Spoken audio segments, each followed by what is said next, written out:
নমস্কার বন্ধুরা, online mathematics ক্লাসে তোমাদের স্বাগত। আগের ক্লাসে আমরা ক্লাস 10-এর দ্বিতীয় অধ্যায় সরল সুদ কষা থেকে প্রয়োগ 26 পর্যন্ত সলভ করেছিলাম।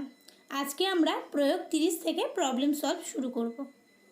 আজকে আমরা 30 নম্বর প্রয়োগটা করব। দেখো কি বলেছে, বিমল কাকু তার 12 বছরের ছেলে এবং 14 বছরের মেয়ের জন্য 1,87,500 টাকা ব্যাংকে বার্ষিক 5% সরল সুদের হারে এমনভাবে জমা রাখলেন যাতে উভয়ের বয়স যখন 18 বছর হবে তারা প্রত্যেকে সুদে আসলে সমান টাকা পাবে। তিনি তার ছেলে এবং মেয়ের জন্য ব্যাংকে কত টাকা জমা রেখেছিলেন সেটা হিসাব করতে এখানে বলেছে। তাহলে দেখে নিই আমরা কিভাবে করছি। তাহলে দেখো, আমরা প্রথমেই ধরে নিই যে বিমল কাকু তার ছেলের জন্য ব্যাংকে X টাকা রেখেছেন, ঠিক আছে। আর টোটাল টাকা রেখেছে ছেলে এবং মেয়ে দুজনে মিলে 1,87,500 টাকা। তাহলে এই টাকা থেকে যদি আমি X টাকা বাদ দিই তাহলে সেই বাকি টাকাটা কার জন্য রেখেছে? মেয়ের জন্য। তাহলে কি লিখি? বিমল কাকু তার মেয়ের জন্য ব্যাংকে কত টাকা রাখবে? টোটাল টাকা থেকে X টাকা আমি বাদ দেব, X টাকা রেখেছেন, ঠিক আছে। এবার কি দেওয়া আছে এখানে? বার্ষিক সরল সুদের হার দেওয়া আছে, দেওয়ার কত? 5%। এবার দেখো কি বলেছে, ছেলের বয়স, বর্তমান বয়স কত?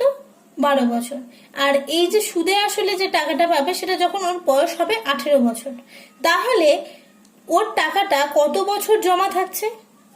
তাহলে আমরা বের করি কি, তাহলে 12 বছরের ছেলের টাকা জমা কত বছর থাকছে? 18 মাইনাস 12 কত হবে? 6 বছর, ঠিক আছে। আর ঠিক একইভাবে কি বের করব? মেয়ের বয়স 14 বছর, তাই তো। তাহলে 18 বছর বয়সে ও টাকাটা পাবে, তাহলে ওর টাকাটা কত বছরের জন্য জমা থাকছে? তাহলে 14 বছরের মেয়ের টাকা জমা থাকবে কত বছর? 18 মাইনাস 14 কত হবে? 4 বছর। এবার এখানে একটা শর্ত কি বলেছে, উভয়ের বয়স যখন 18 বছর হবে তারা প্রত্যেকে সুদে আসলে সমান টাকা পাবে। তাহলে আমাদের এখান থেকে যদি আমি ছেলের সুদে আসলে কত টাকা পাচ্ছে এবং মেয়ে সুদে আসলে কত টাকা পাচ্ছে এই দুটো টাকা যদি পেয়ে যাই তাহলে আমরা ইকুয়াল করতে পারবো। তাহলে আগে বের করি ছেলের ক্ষেত্রে। 2 বছর বয়সে ছেলের প্রাপ্য সুদ কত হবে? আমরা কি জানি, মোট সুদ সমান আমরা কিভাবে বের করি? PTR by 100। এখানে P কত? ছেলের টোটাল টাকাটা কত? X টাকা, তাহলে X হচ্ছে P। PR, R বলতে হচ্ছে বার্ষিক সরল সুদের হার 5। PRT কত বছরের জন্য টাকাটা জমা থাকছে? 6 বছরের জন্য, PRT বাই 100। তাহলে কাটাকাটি করলে কত হবে? 20। এটা আবার কত দিয়ে যাবে? 2 দিয়ে যাবে। 3 দুগুণে 6 আর 2 দিয়ে কাটলে 10। তাহলে কত হবে? 3x বাই 10 টাকা। এই টাকাটা কি হচ্ছে? সুদ হচ্ছে। কিন্তু এখানে কি বলেছে? প্রত্যেকে সুদে আসলে সমান টাকা পাবে। তাহলে আমি বের করে নিই যে সুদে আসলে তাহলে ছেলে কত টাকা পাবে। তাহলে 18 বছর বয়সে ছেলের প্রাপ্য সুদাসল লিখে দিই। সুদাসল কত হবে? ওর আসল কত? X টাকা, তাহলে X প্লাস 3x বাই 10। তাহলে কত হচ্ছে এখানে? 10x plus 3x, 13x by 10।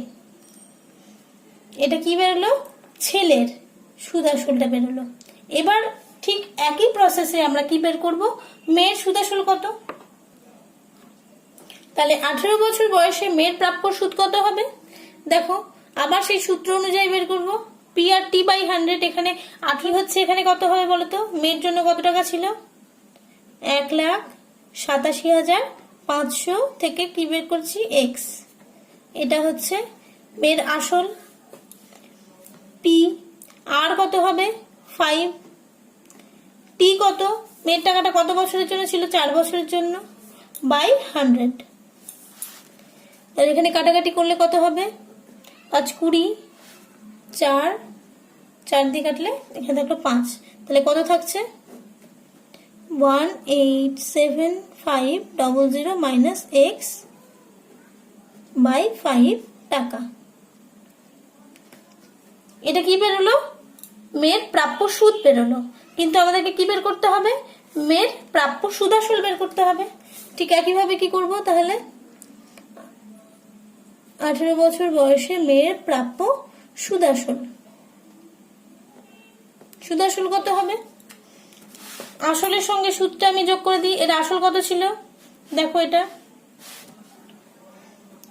1,87,500 minus x.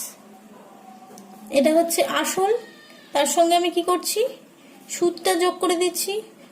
1,87,500 minus x by 5। ঠিক আছে, এটা আমি একটু ক্যালকুলেশন করে এটাকে সিম্পলিফাই করে নিই। কত হবে?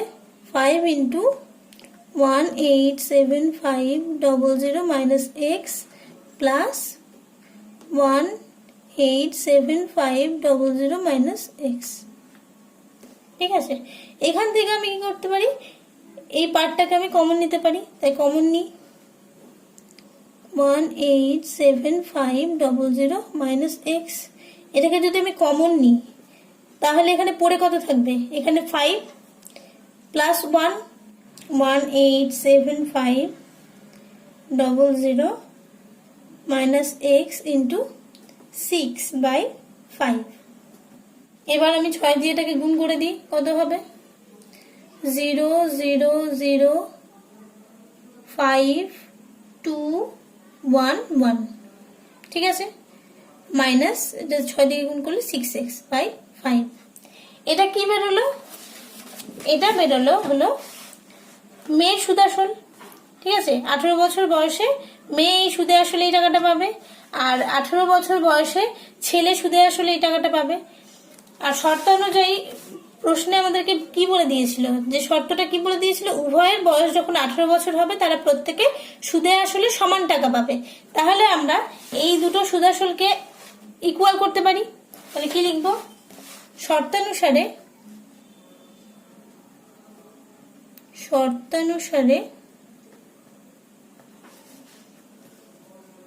ছেলের সুদ আসল কত ছিল? 13x বাই 10, আর মেয়ের সুদ আসল কত বেরিয়েছে? এইটা 1,125,000 মাইনাস 6x বাই 5। এবার এটা আমরা সমাধান করি। কি হবে? 13x ইজ ইকুয়ালস টু 10 দিয়ে গুণ করে দিলাম এখানে। 10 ইন্টু কত থাকছে? 1,125,000 মাইনাস 6x বাই 5। এটা কাটবে, কত হবে? 2। এই 2 দিয়ে আমি এটাকে গুণ করে দিই। কত হয়? 13x ইজ ইকুয়ালস টু 2 দিয়ে যদি গুণ করি কত হবে? 0 0 0, 3টা 0 তো থাকবে, 5 গুণে 10, 0 5 2 2। ঠিক আছে, তারপরে কত হবে? Minus 6 into 2 12x। এবার কি করব? আমি তো x এর মান বের করবো, সেই জন্য x গুলোকে একদিকে নিয়ে আসি। 13x তো এদিকে ছিলই। এবার 12x কে এই সমান চিহ্নের পাশে নিয়ে আসলে কি হবে? চিহ্নটা পরিবর্তন হয়ে যাবে। তাহলে এখানে কত হবে? প্লাস 12x থাকলো। এইদিকে যেটা আছে সেটাই থাকবে। 2 2 5, 4টা 0। কত হবে? 25x ইজ ইকুয়ালস টু 2 2 5, 4টা 0।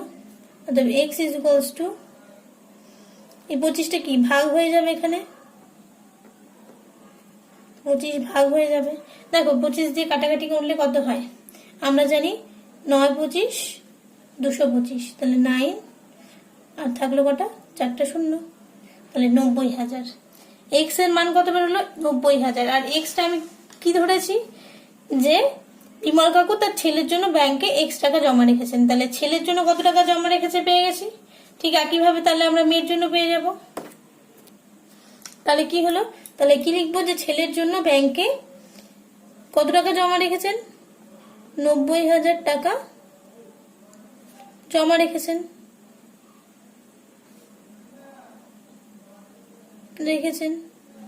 অতএব মেয়ের জন্য ব্যাংকে কত টাকা জমা রেখেছেন, আমরা টোটালটা জানি কত, 187,500। এই টাকা থেকে আমি ছেলের টাকাটা বাদ দিব, মানে এক্স এর মান 90,000।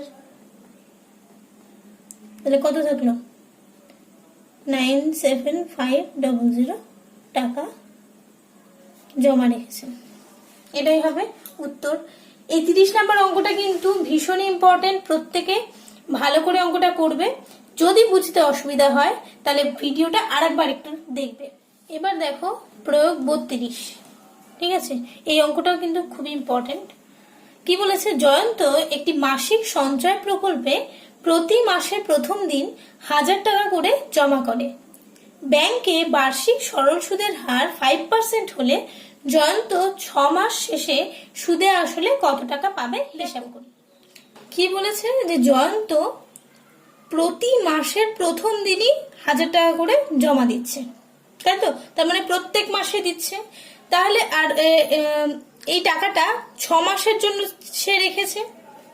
তাহলে দেখো প্রথমবার যে টাকাটা জমা দিচ্ছে সেটা কত দিনের জন্য জমা থাকছে, 6 মাসের জন্য। দ্বিতীয়বার যে টাকাটা দিচ্ছে সেটা কত দিনের জন্য জমা থাকছে, 5 মাসের জন্য। তৃতীয়বার যে টাকাটা দিচ্ছে সেটা কত মাসের জন্য জমা থাকছে, 4 মাসের জন্য। ঠিক একইভাবে চলতে থাকবে। এবং ষষ্ঠ মাসের লাস্ট যে টাকাটা জমা দেবে সেই টাকাটা কত মাসের জন্য জমা থাকবে, 1 মাসের জন্য। ঠিক আছে, তাহলে এইভাবে লিখে নিতে হবে যে জয়ন্ত প্রথম, দ্বিতীয়, তৃতীয়, চতুর্থ, পঞ্চম, ষষ্ঠ মাসের টাকা যথাক্রমে 6 মাস, 5 মাস, 4 মাস, 3 মাস, 2 মাস এবং 1 মাসের জন্য জমা করেন। ঠিক আছে, এখানে তোমরা যা দেখো প্রথম দ্বিতীয়র পরে তোমরা এখানে ডট ডট দিয়ে দিতে পারো, কারণ এটা সিরিয়ালি চলবে। এইটার ক্ষেত্রেও সেম প্রসেসে করতে পারো। এখানে আর কি দেওয়া আছে দেখো, বার্ষিক সরল সুদের হার কত দেওয়া আছে, 5%। আর কি দেওয়া আছে, আমরা কি বললাম, যে প্রতি মাসের প্রথম দিনই সে কত টাকা করে দিচ্ছে, 1000 টাকা করে দিচ্ছে। তাহলে এটা যদি ধরি প্রত্যেক মাসের কি আসল, আর এটা কি বার্ষিক সরল সুদের হার আর সময়, এইটা পেয়ে যাচ্ছি। তাহলে এখান থেকে আমরা কি বের করতে পারবো, আমরা মোট সুদটা বের করতে পারবো। তাহলে বের করো। সুতরাং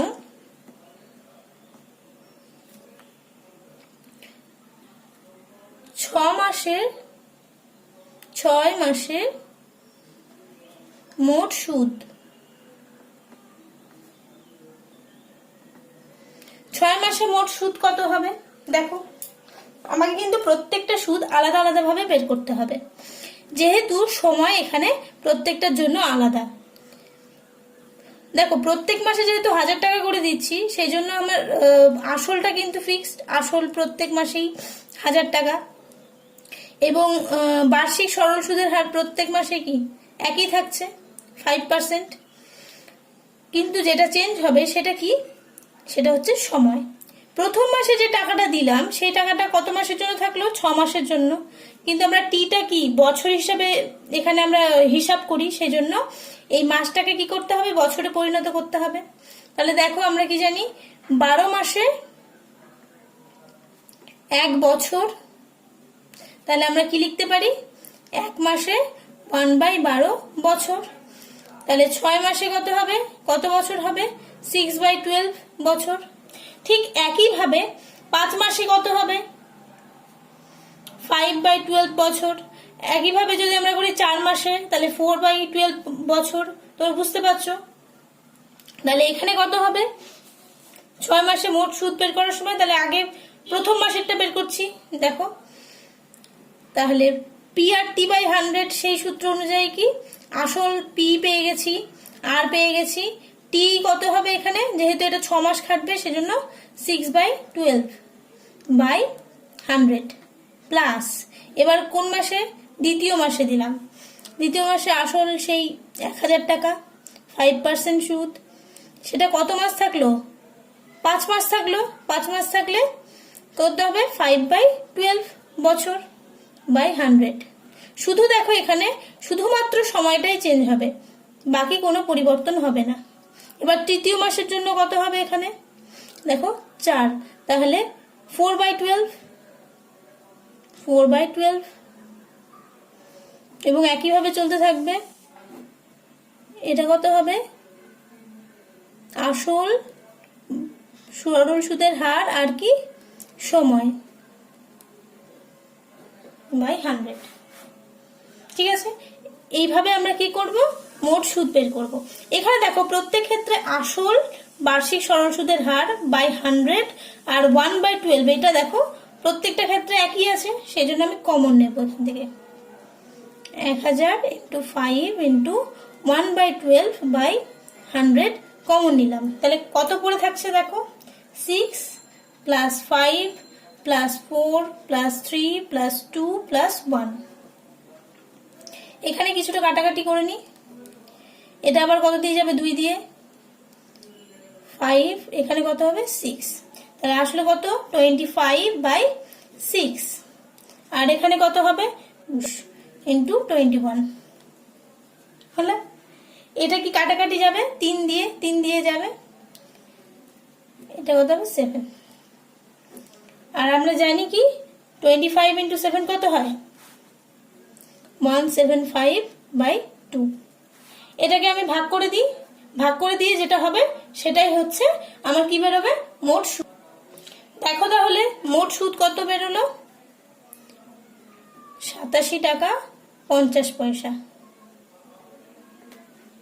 এটা কি বেরোলো? মোট সুদ বেরোলো। কিন্তু আমাকে অ্যান্সারে কি চেয়েছে? অ্যান্সারে চেয়েছে যে 6 মাস শেষে সুদে আসলে কত টাকা পাবে। তাহলে দেখো 6 মাসের প্রত্যেক মাসেই সে কত টাকা করে জমা দিয়েছে? 1000 টাকা করে জমা দিয়েছে। তাহলে এই 1000 টাকা ও কতবার জমা দিয়েছে? 6 বার। সেজন্য 1000-এর সাথে আমি আগে 6 দিয়ে গুণ করলে তাহলে আমি মোট আসলটা পাবো। দেখো, অতএব একবারে করছি। দেখো, তিনি 6 মাস পর সুদে আসলে কত টাকা পাবে? যেহেতু কি বললাম, এই 1000 টাকা করেও কতবার দিয়েছে? 6 বার দিয়েছে, তাই তো? তাই ওর আসল যে টাকাটা সেটা কত? 1000 × 6 মানে 6000 টাকা, প্লাস ওর মোট সুদ কত বেরোলো? 87 টাকা 50 পয়সা প্লাস 87.5। তাহলে কত হবে অ্যান্সার? 6087 টাকা 50 পয়সা। সুদে আসলে এত টাকা পাবে। আশা করি প্রত্যেকে বুঝতে পেরেছো। যদি কোথাও অসুবিধা হয় ভিডিওটি আরেকবার একটু দেখে নেবে। এবার দেখো তোমরা 34 নম্বর প্রয়োগটা কি বলেছে প্রশ্নতে? সোমা পিসি 6,20,000 টাকা বার্ষিক 5% সরল সুদের হারে 3টি ব্যাংকে যথাক্রমে 2 বছর, 3 বছর এবং 5 বছরের জন্য এমন ভাবে জমা করেন যাতে 3টি ব্যাংকের মোট সুদের পরিমাণ সমান হয়। সোমা পিসি কোন ব্যাংকে কত টাকা জমা রেখেছিলেন? এটাই আমাদেরকে হিসাব করতে হবে। চলো দেখে নিই কিভাবে হচ্ছে। দেখো, সোমা পিসি কি করেছে? 6,20,000 টাকাটা 3টা ব্যাংকে ভাগ করে দিয়েছে, তাই তো? তাহলে আমি ধরে নিই প্রথমে যে তাহলে প্রথম ব্যাংকে কত টাকা রেখেছে? x টাকা রেখেছে। দ্বিতীয় ব্যাংকে কত বছরের জন্য? 3 বছরের জন্য y টাকা রেখেছে। এবং 5 বছরের তৃতীয় ব্যাংকে 5 বছরের জন্য z টাকা রেখেছে, তাই তো? কিন্তু এই 3টা ব্যাংক যোগ করলে কত টাকা পাবো? 6,20,000 টাকা। তাহলে একটা শর্ত কিন্তু পেয়ে যাচ্ছি। তাহলে আমরা কি লিখতে পারি? শর্তানুযায়ী x + y + z = 6,20,000 টাকা। ঠিক আছে, এটা আমি নাম দিয়ে দিলাম 1 নম্বর সমীকরণ। এবার দেখো পরের শর্তটা কি বলেছে? এইভাবে যদি ভাগ করা যায় তাহলে কি বলেছে, তিনটি ব্যাংকের মোট সুদের পরিমাণ সেটা কিন্তু সমান সমান হবে। তাহলে আমরা প্রত্যেকটা ব্যাংকের টাকার পরিমাণ জানি, সময় জানি, কত সময়ের জন্য এটা জমা থাকছে, আর কি জানি, বার্ষিক সরল সুদের হার। লিখে নিই, বার্ষিক সরল সুদের হার, সুদের হার কত বলে দিয়েছে, 5% বলে দিয়েছে। তাহলে আমরা খুব সহজেই প্রত্যেকটা ব্যাংকের আমরা কি সুদের হার, সুদটা বের করতে পারবো। তাহলে মোট সুদ বের করো। তাহলে প্রথম ব্যাংকে